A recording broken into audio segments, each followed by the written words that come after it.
예, 달리는 토끼입니다. 오늘 또 쿠어바디스를 읽어보겠습니다. 너무나 감명 깊은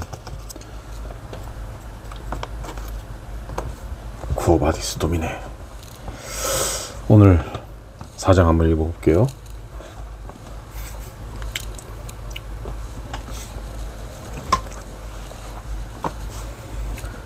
페트르니우스는 과연 약속을 지켰다. 크리소테미스의 집을 방문한 다음 날 평상시처럼 늦게까지 잠에 빠져 있었으나 저녁 무렵이 되자 가마를 타고 팔라티움 궁으로 가서 네로와 밀담을 나눴던 것이다. 그 결과 다음날 백인 대장이 10명이 넘는 군의대를 대동하고 플라우티우스 저택에 나타났다. 매사가 불안하고 공포에 차있던 시대였다. 이런 때 군대를 동반한 전령은 사형 선고에 관한 소식을 전하는 죽음의 사자를 뜻하는 경우가 대부분이었다.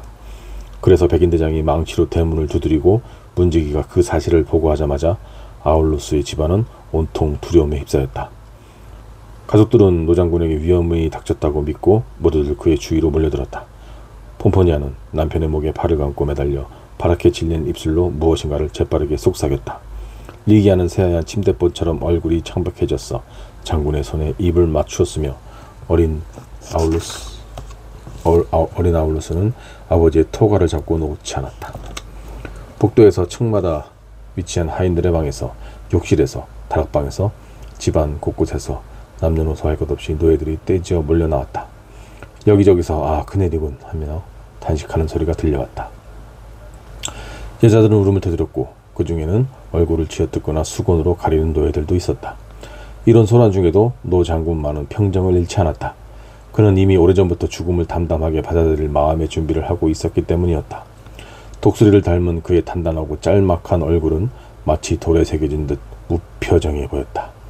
잠시 후 그는 소동을 진정시키고 종들에게 각자의 위치로 돌아가라는 명령을 내린 뒤 입을 열었다. 자, 나를 놓아주오, 폼포니아.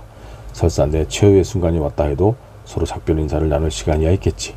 아울루스는 살며시 폼포니아를 밀쳐냈다. 오 하느님, 저로 하여금 남편과 운명을 같이 하게 해주소서. 아 아울루스.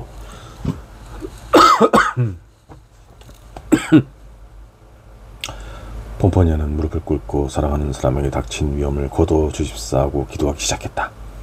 아울루스는 백인대장이 기다리고 있던 아트리움으로 나왔다. 백인대장은 브리타니아 원정 당시 플라우티우스 휘하에서 있던 노병 가이우스 하스타였다. 안녕하십니까 장군님. 그가 입을 열었다. 황제 폐하의 어명과 인사를 전하러 왔습니다. 여기에 황제께서 보내신 서찰과 인증이 있습니다. 환영하네 하스타. 황제 폐하께 대신 답례를 드려주게나. 명령에는 무조건 따르겠네. 자, 무슨 전가를 가지고 왔는지 말해주게나. 하스타가 말했다. 아울루스 플라티우스 장군님, 황제께서는 장군님 댁에 리기족 족장의 딸이 있다는 걸 알고 계십니다. 클라우디우스 황제께서 아직 살아계실 때 리기족이 로마 제국의 국경을 절대로 침범하지 않겠다는 보증으로 직접 로마군에 넘긴 인질 말입니다. 폐하께서는 장군님께서 수년 동안 그 처녀에게 베푸신 환대에 감사하고 계십니다만 더 이상 장군님 댁에 폐를 끼칠 수도 없는 노릇이고 게다가 그 처녀가 불모로 잡혀온 이상 황제 폐하와 원로원의 보호 아래 두어야 마땅하므로 제가 그 처녀를 데려오라는 명령을 내리셨습니다. 아울루스는 군인으로서 오랫동안 훈련을 받은 사람이기에 황제의 명령에 섣불리 항의하거나 불평을 늘어놓지는 않았다. 그러나 그의 이마에는 분노와 고뇌의 주름이 잡혔다. 그 옛날 그가 이렇게 눈살을 찌푸리면 브리타니아의 군단이 벌벌 떨었다. 지금도 하스타의 얼굴에는 두려움의 기색이 역력했다. 그러나 황제의 명령 앞에서 아울루스 플라우티우스는 자신의 무력함을 절감할 수밖에 없었다. 잠시 서찰과 인증을 물끄러미 들여다보던 그는 눈을 들어 어느덧 나이를 먹은 백인 대장을 보며 조용히 말했다. 하스타, 아트리움에서 잠시만 기다려주게나. 인지를 데려오겠네. 그렇게 말하고 나서 그는 저택의 반대편 끝에 있는 안채로 갔다. 그곳에는 폼포니아와 리기아, 어린 아울루스가 불안함과 공포에 떨며 그를 기다리고 있었다. 누가 죽게 되거나 섬으로 추방을 당하게 된 것은 아니다. 하지만 황제가 사자가 온 이상 불행한 소식이면 틀림이 없다. 리기아, 너에 관한 일을 한다. 리기아라고요? 폼포니아가 경악했다. 그렇소. 아울루스가 대답했다. 그는 처녀를 향해 몸을 돌렸다. 리기아, 넌 이 집에서 내 자식과 똑같이 자랐고 나도 폼포니아도 너를 혈육처럼 사랑해왔다. 그러나 너도 알다시피 너는 우리의 친딸은 아니질 않니? 너는 네 동족이 로마에 맡긴 인질이기 때문에 너를 보살피는 일은 사실 황제의 소관이란다. 그래서 이제 황제께서 너를 데려가시겠다는구나. 장군은 침착하게 말을 이어갔으나 그의 목소리에는 어쩔 수 없이 평소와는 다른 떨림이 깃들어 있었다. 리기아는 영문을 모르겠다는 표정으로 두 눈만 깜빡이고 있었다. 폼포니아의 얼굴에 하얗게 변했고 복도에서 안채로 통하는 문에는 여자 노예들이 겁에 지는 얼굴로 기웃거리고 있었다. 황제의 뜻을 거역할 수는 없단다. 아울루스가 말했다. 아울루스, 폼포니아가 리기아를 보호하려는 듯이 두 팔로 안으며 외쳤다. 황궁으로 가느니 차라리 죽는 편이 나을 거예요. 리기아는 폼포니아의 품에 안겨서 어머니 어머니 하고 흐느낄 뿐 아무 말도 하지 못했다.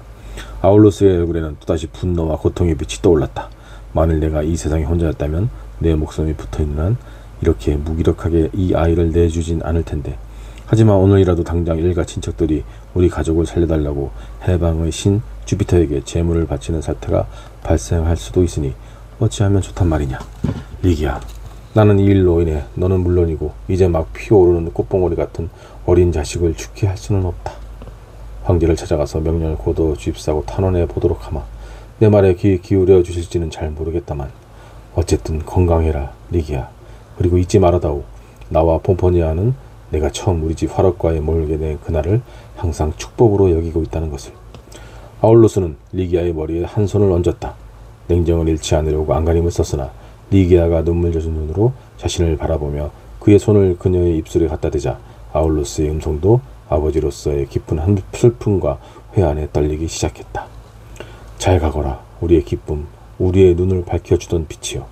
그러고는 로마인으로서 또 장군으로서의 위험에 좀처럼 어울리지 않을 것 같은 북받치는 감정을 자신에게 형용하지 않겠다는 듯 서둘러 아트리움으로 돌아갔다. 그동안 폼포니아는 리기아를 침실로 데려가 그녀를 달래고 위로하며 격려의 말을 해주었다. 그러나 폼포니아가 하는 이 이야기는 이 집과는 어울리지 않았다.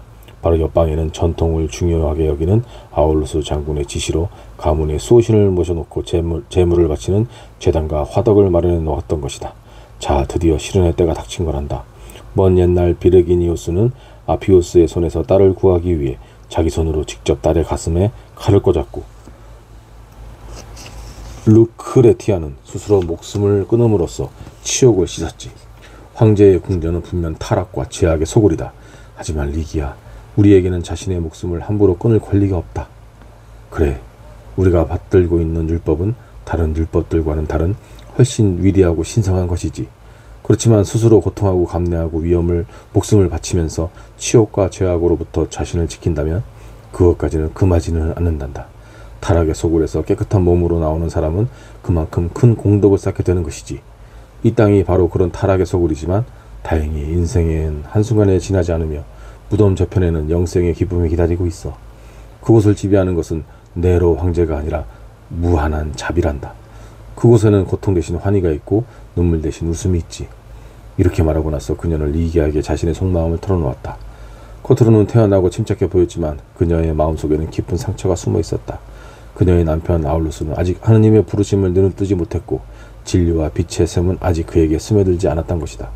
또한 자신의 아들인 어린 아울루스 역시 참다운 진리의 품 안에서 키우지 못하고 있다는 사실이 늘 그녀를 괴롭혔다. 그녀는 죽을 때까지 지금의 이런 상태가 계속될지도 모른다는 불안감에 마음 편할 날이 없었다. 또한 지금 그녀가 겪고 있는 순간적인 슬픔보다 수백 배는 더 크고 무서운 이별이 언젠가 찾아오리라는 생각을 하면 아무리 천국에 간다 해도 행복을 느낄 수 없을 것만 같았다. 가족이 곁에 없으면 어떻게 살아야 할지 폼포니아에게는 막막하게만 느껴졌다. 그녀는 헤아릴 수 없이 많은 밤을 눈물로 지새우며 남편과 아들에게 부르심의 은총과 자비를 내려달라고 기도하곤 했다. 하지만 폼포니아는 자신의 모든 고통을 신께 온전히 봉헌하면서 믿고 기다리고 있었다. 지금도 새로운 시련이 닥쳐와서 아울루스가 눈을 밝히는 빛이라고 불렀던 사랑하는 딸을 빼앗길 지경에 이르렀으나 폼포니아는 믿음을 저버리지 않았다. 그녀는 리기아의 머리를 쓰다듬으면서 네로의 권능보다 더 큰 힘이 존재하고 네로의 노여움보다 더 강한 자비가 있다는 것을 굳게 믿으며 주님께 의탁하자고 리기아를 격려했다. 말을 마친 뒤 폼포니아는 리기아를 한층 더 강하게 끌어안았다. 리기아는 폼포니아의 무릎에 몸을 던지고는 그녀의 옷자락에 얼굴을 파묻은 채 한동안 아무 말도 하지 않고 그대로 있었다. 얼마나 시간이 흘렀을까? 고개를 들고 자리에 앉은 리기아의 얼굴에는 어느 정도 안정된 귀색이 엿보였다. 어머니와 아버지, 동생을 생각하면 너무나 마음이 아파요. 하지만 아무리 저항해봐도 소용이 없고 오히려 식구들을 한꺼번에 파멸로 이끌 뿐이라는 걸 잘 알고 있어요. 황제의 궁전에 가더라도 어머니의 말씀은 맹세코 잊지 않겠어요. 그녀는 폼포니아의 목을 다시 한번 끌어안고는 함께 안채를 나와 동생 아울루스를 위시하여 자신의 스승이었던 늙은 그리스인 가정교사 유모이자 우시중을 들어주던 늙은 여자 노예를 비롯하여 다른 여러 노예들과 정중하게 작별을 했다. 이 집에는 장대같이 키가 크고 어깨가 딱 벌어진 리기 태생의 하인이 있었는데 모두들 그를 우르수스라고 불렀다.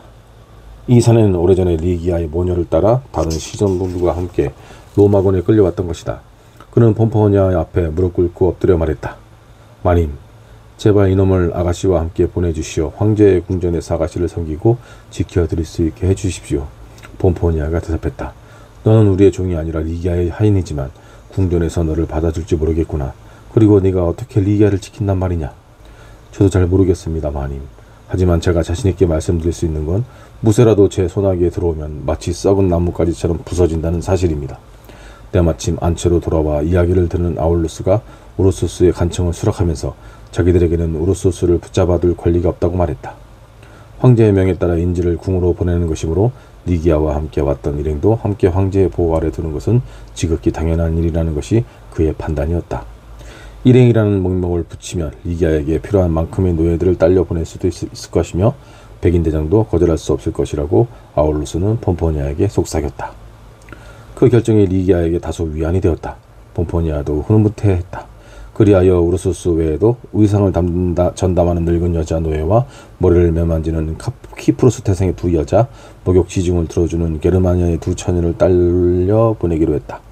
선택된 사람들은 모두 새로운 종교를 믿는 신자들이었고 우르소스 또한 몇 해 전부터 그리스도교를 믿고 있었으므로 폼포니아는 그들의 충성심을 믿어 의심치 않았다. 황제의 궁전에도 진리의 씨앗이 뿌려질 날이 멀지 않았다는 생각에 기쁜 마음까지 들었다. 폼포니아는 네로아의 해방노예인 악테에게 리기아를 잘 부탁한다는 편지를 썼다. 폼포니아는 새로운 종교를 믿는 신자들의 모임에서 실제로 악테를 만난 적이 없었으나 그리스도교 신자들로부터 그녀에 대한 들은 적이 있었다. 악테는 신자들의 도움을 청하면 절대로 거절하는 법이 없으며 특히 타르수스 출신인 사도 바오로의 서한을 열심히 읽고 있다고 했다. 폼포니아는 또한 그 젊은 해방노예가 언제나 쓸쓸한 표정을 짓고 있으며 궁 안에 있는 네로의 다른 여자들과는 인품이 전혀 다르다는 것, 요컨대 황궁 안에서 선량한 사람으로 소문이 자자하다는 것을 익히 들어 알고 있었다. 하스타는 폼포니아의 편지를 자신이 직접 악테에게 전해주겠노라고 약속했다. 족장의 딸에게 하인이 동행하는 것은 당연한 일이므로 그들을 모두 궁전으로 데려가는 것에 전혀 이의가 없었을 뿐 아니라 오히려 그 숫자가 적은데 놀라는 눈치였다. 다만 황제의 명령을 신속하게 수행하지 않았다는 질책이 두려우니 서둘러 달라고 간청했다. 작별의 시간이 왔다. 폼포니아와 리기아의 눈에는 또다시 눈물 가득 고였다. 아울루스는 다시 한번 리기아의 머리에 손을 얹었다. 아울루스의 어린 아들은 누나를 못 가게 하려는 듯 조그만 주먹을 불끈 쥐고 백인대장을 향해 열심히 휘둘렀다. 병사들은 어린 아울루스의 울음소리를 뒤로 한 채 리기아와 그 일행을 데리고 황제의 궁전을 향해 떠났다. 또 장군은 가마를 대기시키라는 명하고는 기다리는 동안 폼포니아와 함께 응교실 옆에 있는 화랑으로 들어갔다. 들어봐요, 폼포니아. 헛수고가 될지도 모르겠지만 나는 지금 황제에게 할 거요. 세네카에게 말이 황제에게 영향을 미칠 수 있을지도 모르겠지만 어쨌든 세네카도 찾아가 보겠소. 요즘 황제를 움직일 수 있는 사람은 서프르니우스, 티켈리우스, 페트로니우스, 바티니우스 같은 사람들이요. 황제 자신은 분명 리기족 이야기를 들어본 적이 없을 텐데 리기아를 궁정으로 데려오라고 명령한 것을 보면 누군가가 황제에게 귀뜸을 한 것이 틀림없어. 뭐 누가 그런 짓을 했는지 대충 짐작은 가오만. 폼포니아 눈동자가 아울루스에게 고정되었다. 페트로니우스인가요? 그렇소. 한동안 침묵이 흘렀다. 이윽고 장군이 말을 이었다. 양심도 염치도 없는 인간에게 우리 집 문지방을 넘게 하니까 이런 일이 생기고 말았소. 비니키우스가 이 집에 발을 들여놓는 순간부터 저주가 식었던 거지. 페트로니우스를 데리고 온 게 바로 그 녀석이었으니까 말이오. 불쌍한 리기아. 그들은 그 애를 인질로 아니라 정부로 삼으려는 것이오. 이 말을 하면서 아울루스 입에는 수양딸의 운명에 대한 경노와 회한 때문에 여느 때보다 훨씬 더 많은 바람이 새어나오고 있었다. 감정을 자제하느라고 애썼지만 움켜쥔 두 주먹이 그의 내부에서 얼마나 힘겨운 싸움이 벌어지고 있는지를 역력히 드러내주고 있었다. 나는 오늘까지 신들을 열심히 공경해왔어. 하지만 지금 이 순간 이 세상에는 신 따위는 없다는 걸 알게 되었어. 세상을 다스리는 건 오직 하나, 사악한 데다가 미치기까지 한 괴물뿐이니 그 이름은 바로 네로요. 아울루스, 폼포니아가 말했다. 네로 따위는 하느님 앞에서는 한 줌의 썩은 먼지에 지나지 않는답니다. 장군은 회랑의 모자이크 바닥 위를 성큼성큼 걷기 시작했다. 평생 동안 위험을 무릅쓰고 위대한 공적을 많이 쌓았으나 큰 불행을 별로 겪지 않았기에 아울루스는 이런 상황에 익숙하지 않았다. 이 늙은 군인이 리기아에게 느끼고 있는 애정은 자신이 생각하는 것보다 훨씬 깊어서 지금 이렇게 어여없이 리기아를 잃게 된 것을 도저히 참을 수가 없었다. 뿐만 아니라 그는 심한 모멸감까지 느꼈다. 멸시하던 자의 손길이 자신을 덮쳤는데도 자신에게 그에 맞설 아무런 힘이 남아있지 않다는 것을 뼈아프게 실감하고 있기 때문이었다. 아울루스는 혼란과 분노를 가까스로 억제하면서 애써 침착하게 말했다. 페트르니우스가 그 애를 우리에게서 빼앗아간 것은 어쩌면 황제를 위해서가 아닌 것 같소. 그도 포페아 황후의 비위를 건드리고 싶지는 않을 테니까 말이오. 아마도 자기 자신을 위해서가 아니면 비니키우스를 위해서 이를 꾸민 것일게요. 내 오늘 당장 확인해보리다. 잠시 후 그는 가마를 타고 팔라티움 궁전으로 달려갔다. 혼자 남은 폼포니아가 어린 아울렛에게 가보니 소녀는 끌려간 누나를 생각하며 아직도 울음을 그치지 않고 황제에 대한 증오의 말을 퍼붓고 있었다.